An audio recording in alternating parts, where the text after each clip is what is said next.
नमस्ते दोस्तों, स्वागत है आपके अपने YouTube चैनल मेलोफी बुक पर।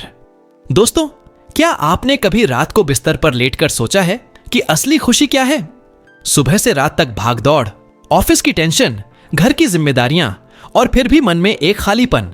ऐसा लगता है ना कि जिंदगी में कुछ कमी है। हम सबके पास पैसे कमाने की चाह है, अच्छी जॉब की तलाश है, लेकिन कितनी बार हमने सोचा कि इन सब के बावजूद हम खुश क्यों नहीं हैं? आज हम बात करेंगे एक ऐसी किताब की जिसने मुझे और दुनिया भर के लाखों लोगों को खुशी का असली मतलब समझाया।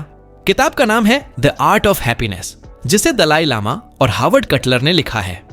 हिंदी में हम इसे खुशी की कला कह सकते हैं। यह किताब सिर्फ एक किताब नहीं, बल्कि एक गाइड है जो आपको सिखाती है कि कैसे आप अपनी रोजमर्रा की जिंदगी में चाहे कितनी भी मुश्किलें हों, सच्ची और स्थायी खुशी पा सकते हैं। दलाई लामा, जो बौद्ध धर्म के आध्यात्मिक गुरु हैं, और हावर्ड कटलर, जो एक मनोचिकित्सक हैं, ने मिलकर इस किताब में बौद्ध दर्शन और आधुनिक साइंस को जोड़ा है। यह किताब आपको बताती है कि खुशी कोई ऐसी चीज नहीं जो बाहर मिले, न नई गाड़ी में, न ज्यादा पैसे में, न किसी और चीज में। खुशी आपके अंदर है और इसे पाने की कला सीखनी पड़ती है। इस वीडियो में हम इस किताब की पूरी डिटेल्ड समरी कवर करेंगे। हम इंट्रोडक्शन से शुरू करेंगे, फिर किताब के 5 मुख्य सबक को गहराई से समझेंगे। हर सबक में रियल लाइफ एग्जाम्पल्स देंगे जो आपकी जिंदगी से रिलेट करेंगे, फिर की लेंस शेयर करेंगे और आखिर में एक मोटिवेशनल कॉल टू एक्शन देंगे, ताकि आप वीडियो खत्म होने के बाद अपनी जिंदगी में कुछ बदलाव लाएं। तो अगर आप तैयार हैं, अगर वीडियो आपको रिलेटेबल और इंस्पायरिंग लगे तो लाइक, शेयर और सब्सक्राइब जरूर करें। चलिए शुरू करते हैं।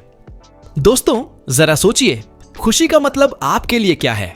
एक नई जॉब, एक बड़ा घर, विदेश में वेकेशन, या फिर बस इतना कि रात को चैन की नींद आए? दलाई लामा, जो कि इस बुकी की लेखक, कहते हैं खुशी जिंदगी का मकसद है। लेकिन हम में से ज्यादातर लोग गलत जगह खुशी ढूंढते हैं, बाहर की चीजों में, जैसे पैसे, स्टेटस या दूसरों से तारीफ सुनना। लेकिन किताब में दलाई लामा बताते हैं कि सच्ची खुशी अंदर से आती है। यह कोई ऐसी चीज नहीं जो आपको मिल जाए, बल्कि यह एक स्किल है, एक कला है जिसे आपको सीखना पड़ता है। यह किताब दलाई लामा और हावर्ड कटलर के बीच कई मुलाकातों का नतीजा है। हावर्ड, जो एक वेस्टर्न साइकियाट्रिस्ट हैं, दलाई लामा से मिले और उनसे पूछा कि वह इतनी मुश्किल जिंदगी के बावजूद हमेशा मुस्कुराते कैसे रहते हैं। दलाई लामा ने जवाब दिया कि खुशी का राज है अपने मन को ट्रेन करना। किताब में बौद्ध दर्शन के साथ साथ साइकोलॉजी का भी मिश्रण है, जो इसे हर इंसान के लिए रिलेटेबल बनाता है, चाहे आप किसी भी धर्म, उम्र या बैकग्राउंड से हों। जहां हम रोज की भागदौड़ में फंसे हैं, ऑफिस की डेडलाइंस, ट्रैफिक, पारिवारिक प्रेशर, यह किताब हमें सिखाती है कि इन सब के बीच भी खुशी पाई जा सकती है। यह किताब कहती है कि खुशी कोई डेस्टिनेशन नहीं, बल्कि एक जर्नी है, और इस जर्नी में आपको अपने मन को, अपनी सोच को और अपने रिएक्शंस को कंट्रोल करना सीखना होगा। मैं खुद इस किताब को पढ़ने से पहले हमेशा सोचता था कि खुशी तब आएगी जब मेरे पास ज्यादा पैसे होंगे या जब मैं अपनी ड्रीम जॉब पालूंगा। लेकिन किताब ने मुझे सिखाया कि खुशी अभी और यहीं पाई जा सकती है, बस सोच बदलने की जरूरत है। तो अगर आप भी कभी फील करते हैं कि जिंदगी में कुछ मिसिंग है, तो यह किताब आपके लिए है। अब चलिए किताब के 5 मुख्य सबक को डिटेल में देखते हैं, और हर सबक में मैं ऐसे एग्जाम्पल्स दूंगा जो आपकी डेली लाइफ से रिलेट करें। सबक 1, खुशी का मकसद है और यह आपके अंदर है। दलाई लामा कहते हैं हर इंसान का जिंदगी का मकसद है खुशी। लेकिन हम गलती करते हैं, हम खुशी को बाहर की चीजों से जोड़ देते हैं, जैसे अगर मेरी सैलरी बढ़ जाए, अगर मैं नया फोन खरीद लूं, या अगर मेरे बॉस मेरी तारीफ करें। लेकिन किताब में दलाई लामा समझाते हैं कि ये चीजें सिर्फ टेम्परेरी खुशी देती हैं। सच्ची खुशी आपके मन की शांति से आती है और यह आपके अंदर होती है। उन्होंने एक स्टोरी शेयर की। एक तिब्बती भिक्षु जो जेल में था, उसे टॉर्चर किया गया, लेकिन वह हमेशा शांत और खुश रहता था। क्यों? क्योंकि उसने अपने मन को ट्रेन किया था कि बाहरी हालात उसकी अंदरूनी शांति को नहीं छीन सकते। वैसे भी हम रोज तनाव में रहते हैं, ऑफिस का प्रेशर, फैमिली की जिम्मेदारियां, लेकिन दलाई लामा कहते हैं कि अगर आप अपने मन को कंट्रोल करना सीख लें तो आप हर सिचुएशन में खुश रह सकते हैं। रिलेटेबल उदाहरण, मेरे दोस्त राज, एक सॉफ्टवेयर इंजीनियर, हमेशा टेंशन में रहता था। उसकी सैलरी अच्छी थी, लेकिन बॉस की डांट और डेडलाइंस ने उसे परेशान कर रखा था। किताब पढ़ने के बाद उसने रोज 10 मिनट मेडिटेशन शुरू किया। उसने नोटिस किया कि छोटी छोटी बातों पर वह कम गुस्सा करता है और अब वह ऑफिस के बाद भी हल्का महसूस करता है। क्या आप भी कभी छोटी छोटी बातों पर तनाव लेते हैं, जैसे ट्रैफिक में फंसना या बॉस की एक कमेंट? प्रैक्टिकल टिप, रोज 5 मिनट अपनी सांसों पर ध्यान दें। जब तनाव आए तो 10 गहरी सांसें लें और खुद से कहें, यह सिचुएशन टेम्परेरी है, मैं शांत रह सकता हूं। यह छोटा सा स्टेप आपकी खुशी को बढ़ाएगा। सबक 2, करुणा और दूसरों के लिए अच्छा सोचना। खुशी की कुंजी है। दलाई लामा कहते हैं कि खुशी का सबसे बड़ा सोर्स है करुणा, यानी दूसरों के लिए अच्छा सोचना और उनकी मदद करना। जब आप दूसरों की खुशी के बारे में सोचते हैं तो आपकी अपनी चिंताएं छोटी लगने लगती हैं। किताब में हावर्ड कटलर पूछते हैं, क्या करुणा सेल्फिश नहीं? दलाई लामा जवाब देते हैं, नहीं, करुणा सेल्फिश हो सकती है क्योंकि यह आपको खुशी देती है। उदाहरण के लिए, जब आप किसी गरीब को खाना देते हैं या अपने दोस्त की मदद करते हैं तो आपके अंदर एक अलग सी खुशी आती है ना? यह वो खुशी है जो पैसे से नहीं मिलती। किताब में एक स्टडी का जिक्र है, जो लोग दूसरों की मदद करते हैं उनकी मेंटल हेल्थ बेहतर होती है और वे ज्यादा खुश रहते हैं। रिलेटेबल उदाहरण, मेरी पड़ोसन आंटी जो रिटायर्ड हैं, हर रविवार को मोहल्ले के बच्चों को फ्री में पढ़ाती हैं। वह कहती हैं कि यह काम उन्हें जिंदगी में सबसे ज्यादा खुशी देता है। मैंने भी ट्राई किया। अपने ऑफिस में एक जूनियर को प्रोजेक्ट में हेल्प किया और उसकी थैंक यू ने मुझे पूरे दिन अच्छा फील करवाया। क्या आपने कभी किसी की मदद करके ऐसी खुशी फील की है? प्रैक्टिकल टिप, इस हफ्ते एक छोटा सा अच्छा काम करें। किसी को खाना शेयर करें, किसी की बात सुनें या एक स्माइल दें। नोटिस करें कि यह आपको कितना हल्का महसूस करवाता है। सबक 3, नकारात्मक भावनाओं को कंट्रोल करें। दलाई लामा कहते हैं कि गुस्सा, जलन और डर जैसी नकारात्मक भावनाएं आपकी खुशी की सबसे बड़ी दुश्मन हैं, लेकिन इन्हें खत्म नहीं करना है, बल्कि समझना और कंट्रोल करना है। किताब में दलाई लामा बताते हैं कि जब आप गुस्सा फील करते हैं तो उसका रीजन ढूंढें। क्या यह वाकई इतना बड़ा है? ज्यादातर बार हम छोटी बातों पर ओवर रिएक्ट करते हैं। उदाहरण के लिए, अगर आपका बॉस आपको डांट देता है तो आप दिन भर परेशान रहते हैं, लेकिन दलाई लामा कहते हैं उसके गुस्से को पर्सनली मत लो, यह उसका इश्यू है, तुम्हारा नहीं। यह सोच आपके मन को शांत रखती है। रिलेटेबल उदाहरण, मेरी बहन को अपने कलीग की जलन की आदत थी। वह हमेशा दूसरों की सक्सेस से परेशान रहती थी। किताब पढ़ने के बाद उसने एक डायरी शुरू की।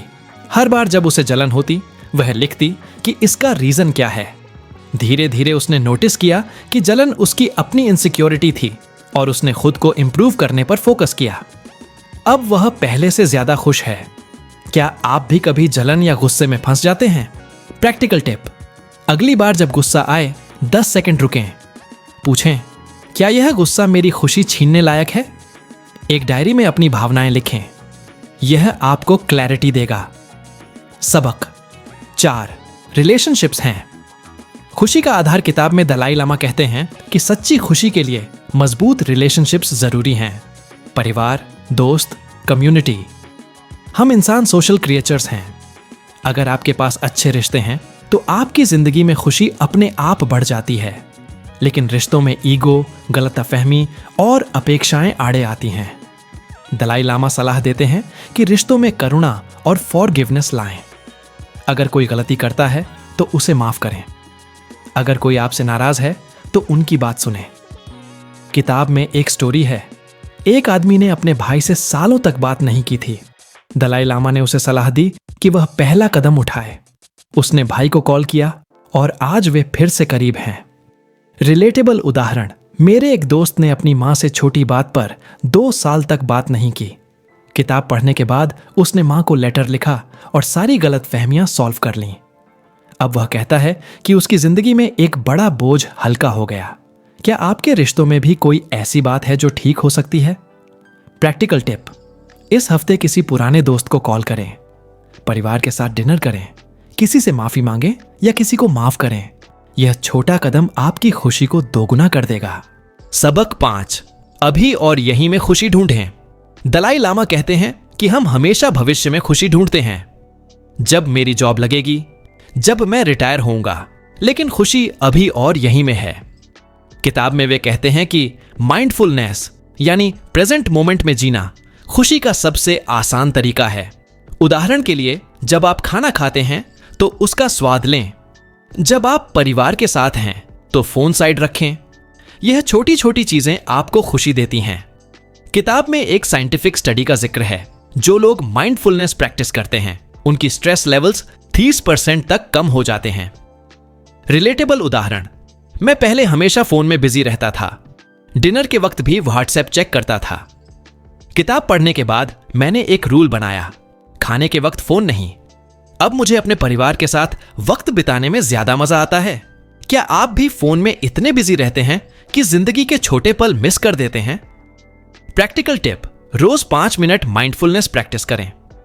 अपने आसपास की चीजों पर ध्यान दें, हवा, खाना या सूरज की रोशनी। यह आपको प्रेजेंट में लाएगा। रियल लाइफ एग्जाम्पल्स राज की मेडिटेशन जर्नी। राज, एक सॉफ्टवेयर इंजीनियर, ने किताब पढ़कर मेडिटेशन शुरू किया। अब वह छोटी बातों पर कम रिएक्ट करता है और ज्यादा खुश रहता है। रीना की करुणा। रीना, एक टीचर, ने अपने स्टूडेंट्स के लिए एक्स्ट्रा टाइम देना शुरू किया।